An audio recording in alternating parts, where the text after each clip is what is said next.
सासू माँ बदल गई।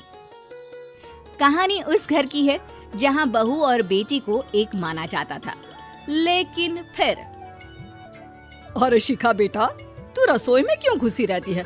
जा, रोटी मैं बना लूंगी। नहीं माँ जी, आप बैठिए, बस सारा खाना बन ही गया है। श्वेता को बोल देती हूँ, वो खाना लगा देगी सबका। सॉरी भाभी, मेरे पास वक्त नहीं है। माँ, मुझे पैसे देना, पार्लर जाना है। हाँ चली जाना, भाभी को भी ले जाना। वो भी जाने को बोल रही थी पार्लर, पर पहले ना मदद कर दे उसके खाना लगाने में। देख माँ, वो बहू है, उसे बहू रहने देना, इतना सर पर मत चढ़ा भाभी को। श्वेता, ज्यादा मत बोला कर। बहू और बेटी में कोई फर्क नहीं होता है। जा जाकर काम कर। ननद को माँ का भाभी से इस तरह प्यार करना बिल्कुल अच्छा नहीं लगता। वो बार बार किसी न किसी तरह माँ को भाभी के खिलाफ भड़काती रहती, लेकिन कोई फायदा ना होता। एक रोज, अरे बेटे किशन, जा बहू को कहीं घुमा कर ला, सारा दिन घर में काम करती रहती है। हाँ माँ, हम लोग जा रहे हैं ना गोवा।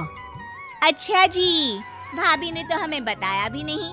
वैसे तो सारी पंचायत करती है, ये गोवा वाली बात क्यों छुपा गई हमसे? अरे क्योंकि उसे खुद नहीं पता था बहन। मुझे टिकट सस्ती मिल रही थी तो मैंने बुक कर दिया। हाँ शिखा, पैकिंग कर ले, संडे हम जा रहे हैं गोवा। दोपहर में शिखा पैकिंग कर रही थी कि सास आ जाती है। ये क्या बहू, साड़ियाँ? अरे गोवा जा रही है घूमने या फिर शादी में मायके हैं? माँ जी, ऐसा कुछ है ही नहीं, समझ में नहीं आ रहा क्या रखूं कपड़े में। अरे तेरी और श्वेता की साइज तो एक ही है, उसके कुछ मॉडर्न कपड़े ले ले, आकर लौटा देना। हाँ माँ जी, ये ठीक रहेगा। शिखा श्वेता के पास जाती है और उससे कपड़े मांगती है।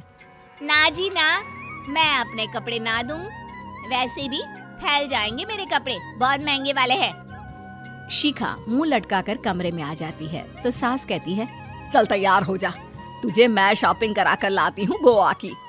बस फिर क्या था, सास बहू निकल जाते हैं मार्केट और एक से बढ़कर एक ड्रेस खरीद कर घर आते हैं। पहले बता देती कि नए कपड़े दिलाने वाली है भाभी को, तो मैं अपने ही दे देती ना भाभी को, मुझे दिला देती नए कपड़े। देख श्वेता, परिवार का मतलब सबके साथ रहना होता है, ना कि सिर्फ अपना सोचना। वैसे भी तुझे अच्छे संस्कार सीखने चाहिए। और रही बात कपड़ों की, तो शिखा, आज से घर पर भी तू मॉडर्न कपड़े ही पहनेगी। कोई जरूरत नहीं है ये साड़ी वाड़ी लपेटने की। अब क्या था, घर पर श्वेता और शिखा एक जैसे रहते। एक बार पड़ोसन आती है। अरे बेटा, अपनी माँ को तो बुलाना, जरा बात करनी है। शिखा सास को बताती है और रसोई में चली जाती है। ये आपकी बेटी बहुत बड़ी हो गई है, इसके लिए एक रिश्ता है, कहो तो बता दूं। ये बेटी नहीं बहू है, घर में सब एक जैसा ही रहता है। वैसे मेरी बेटी भी बड़ी हो गई है, कोई रिश्ता हो तो जरूर बताना। पड़ोसन रिश्ता लेकर उन लोगों के घर आती है। तब श्वेता की होने वाली सास कहती है, तो ये घर है, कितने मंजिल का है? और ये बहू ने आपकी क्या पहन रखा है, जीन्स टॉप? अरे भाई, साड़ी वाड़ी नहीं है क्या इसके पास? देखिए, सर्दी है तो साड़ी में बहू कैसे मैनेज करती, वैसे पहनती है साड़ी भी। देखिए, हम लोग ठहरे पैसे वाले लोग, कोई कमी नहीं है हम लोगों के पास पैसों की, बहुत पैसे हैं, जमीन, नौकर चाकर, कार, सब कुछ है, लेकिन घर में संस्कारी बहू चाहिए, समझ रही हैं ना आप? सास कुछ कहती कि श्वेता बोल पड़ती है, हाय रे, नौकर चाकर से लेकर जमीन, कार, पैसा, हाँ, मुझे रिश्ता मंजूर है मुझे। अरे रुक जा श्वेता, मैं बात कर रही हूँ ना। देखिए, हम लोगों के घर इतनी आजादी नहीं मिलेगी। अरे हाँ कर देना माँ, हाँ कर दे जल्दी से। सास क्या करती, बेटी की शादी ऐसे घर में कर देती है जहाँ ना उनके विचार मिलते हैं और ना ही आचार। शादी के बाद एक रोज फोन पर, श्वेता बेटा, एक बार घर आ जा, बहुत दिल करता है तुझे देखने का। माँ, वो घर पर बहुत काम होता है, कैसे आऊँ? बड़ा घर है, लेकिन आने जाने वालों की लाइन ही लगी रहती है। बेटा मैं तो जानती थी उस घर का हाल, लेकिन तू ही नहीं मान रही थी। माँ देख, हर घर का यही हाल है।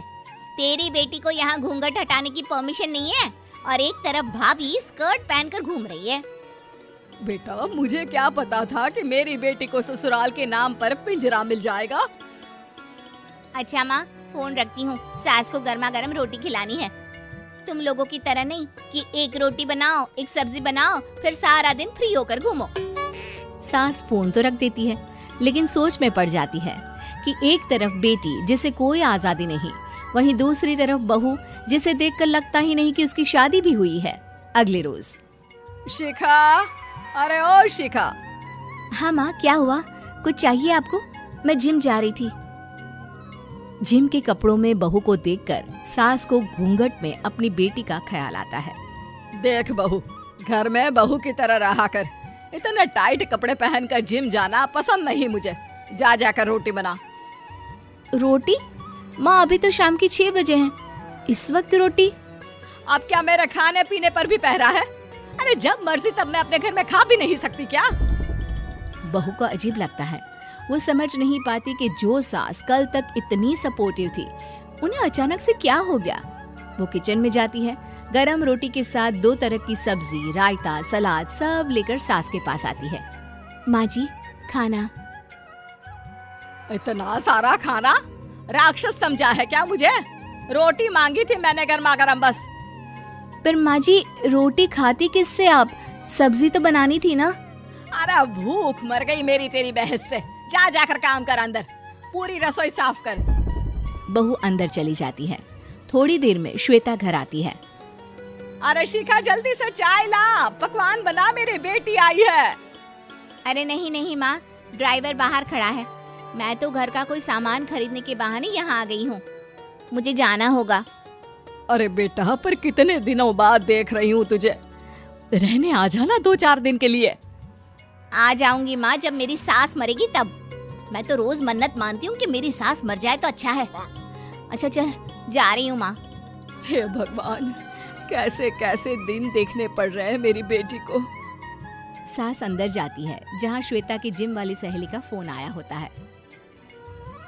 क्या बात है, आज जिम नहीं आई? अरे पता नहीं यार, आज माँ को क्या हो गया अचानक। पर खैर कोई नहीं, लगता नहीं कि मैं अब जिम आ पाऊंगी। शिखा स्पीकर पर बात कर रही थी, जिसे सास सुन रही थी। यार ये सास ना होती ही ऐसी है। मैं तो कहती हूँ बुढ़िया जल्दी मरे और तू आराम से जिए। शिखा को सहेली की बात पर गुस्सा आ जाता है। माँ के मरने की कौन सा बच्चा दुआ मांगता है मोहिनी? आगे से ऐसी बात मेरे सामने मत करना। हमारे घर की शोभा ही माँ है। क्या हुआ जो थोड़ी शक्ति दिखा रही है? उसमें भी कोई ना कोई उनकी भलाई ही होगी। मैं तो कहती हूँ भगवान मेरे जैसी सास सबको दे, जो सिर्फ माँ की तरह है। सास वाली तो कोई बात ही नहीं है उनमें। सास ये बात सुन रही थी। उनकी आंख में आंसू आ जाते हैं कि क्यों वो बेटी की किस्मत में बहू को भी भागीदार बना रही थी। शिखा, अरे ओ शिखा, क्या हो गया? जिम नहीं जाना क्या?